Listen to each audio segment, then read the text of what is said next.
नमस्कार शेतकरी बांधवांनो, पीएम किसान सन्मान निधी योजना व नमो शेतकरी महा सन्मान निधी योजनेतील लाभार्थ्यांसाठी मोठी खुशखबर राज्य सरकारच्या माध्यमातून देण्यात आली आहे।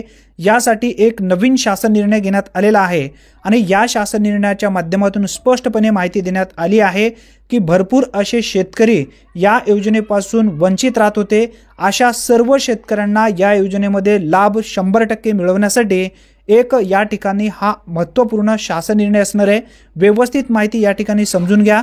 प्रधानमंत्री किसान सन्मान निधी योजना ही केंद्र पुरस्कृत योजना असून केंद्र शासनाच्या मार्गदर्शक सूचनानुसार राज्यामध्ये दिनांक 1/2/2019 पासून, आता इथं व्यवस्थित समजून घ्या, या ठिकाणी सांगण्यात आलेलं आहे प्रधानमंत्री किसान सन्मान निधी योजना ही केंद्र पुरस्कृत योजना असून केंद्र शासनाच्या मार्गदर्शक सूचनानुसार राज्यामध्ये दिनांक 1/2/2019 पासून राबवण्यात येत आहे। सदर योजनेअंतर्गत पात्र शेतकरी कुटुंबांना 2000 रुपये प्रति हप्ता याप्रमाणे 3 समान हप्त्यात 6000 रुपये प्रतिवर्षी लाभ देण्यात येतो। प्रधानमंत्री किसान सन्मान निधी योजनेअंतर्गत देण्यात येणाऱ्या प्रतिवर्षी प्रति शेतकरी 6000 रुपये या अनुदानामध्ये राज्य शासनाची आणखी 6000 रुपये इतक्या निधीची भर घालणारी नमो शेतकरी महा सन्मान निधी योजना ही राबवण्यास संदर्भ क्रमांक 2 येथील शासन निर्णयान्वये मान्यता देण्यात आली आहे। पीएम किसान योजनेची सुरळीतपणे अंमलबजावणी होण्यासाठी प्रस्तुत योजनेच्या कार्यपद्धतीमध्ये काही सुधारणा करण्यास या ठिकाणी मान्यता देण्यात आली आहे। आता यामध्ये भरपूर असे लाभार्थी या योजनेपासून विनाकारण वंचित राहत होते आणि अशा सर्व लाभार्थ्यांना या योजनेमध्ये आता 100% सामावून घेण्यासाठी हा एक महत्त्वपूर्ण शासन निर्णय आहे। आता व्यवस्थित या ठिकाणी माहिती समजून घ्या।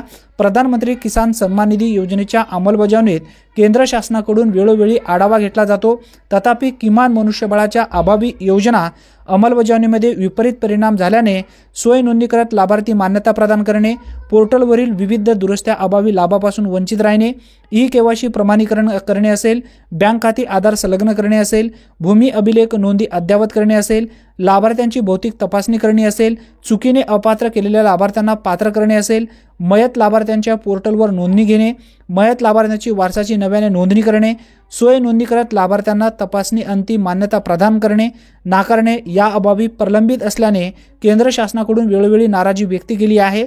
सदर दोन्ही योजनेच्या कामाची व्याप्ती व प्रामाणिकता पाहता तसेच क्षेत्रीय स्तरावर मोठ्या प्रमाणात रिक्त असलेले पदे विचारात घेता या योजनेच्या प्रभावी अंमलबजावणीसाठी राज्य, जिल्हा व तालुका स्तरावर आवश्यक असलेल्या 411 मनुष्यबळाची सेवा बाह्य यंत्रणेद्वारे उपलब्ध करून देण्याचा प्रस्तावास मान्यता देण्यात आली आहे।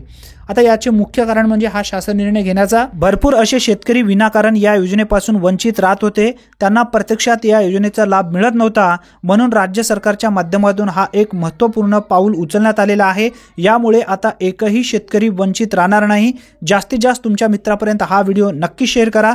तत्पूर्वी चॅनलवरती तुम्ही पहिल्यांदाच आला असाल तर चॅनलला सबस्क्राइब करून ठेवा। धन्यवाद।